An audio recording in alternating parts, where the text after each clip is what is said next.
New CBS News polling finds Americans' feelings about the economy and inflation don't match the messaging being put out by the Trump administration. CBS News Executive Director of Elections and Surveys, Anthony Salvanto, joins us now with more. So, Anthony, as we enter the holiday season, walk us through how people are feeling about the economy and inflation and how it differs from what we're hearing from the White House. Right, it's a time of year people spend even more money, right? This is the ratings of the economy, and you can see it's dropped now. It's at 32%. Good. It's been low all year, as you can see, but that little bit of an added decline, if you will, is really because you've got a lot of people who say that prices are still going up, certainly not coming down. So that's one part of it. Prices have always been driving views of the economy for recent years, right?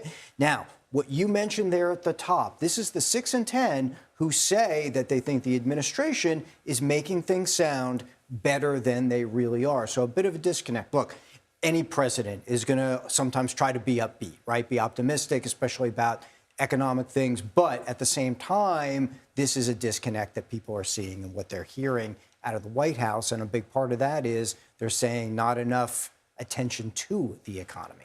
And so how do those economic opinions affect the ratings of the president? Well, that leads to those things about attention to it. So I'll walk you through it like this. For the people who say that the way they judge the Trump administration, first and foremost, is on the economy and inflation, when you ask them, do you think that he's spending enough time on it or the right amount, you get this big 3/4 saying not enough time. And that's how it connects then to his ratings of the economy, which have been on this downward slide now to their lowest point of the year.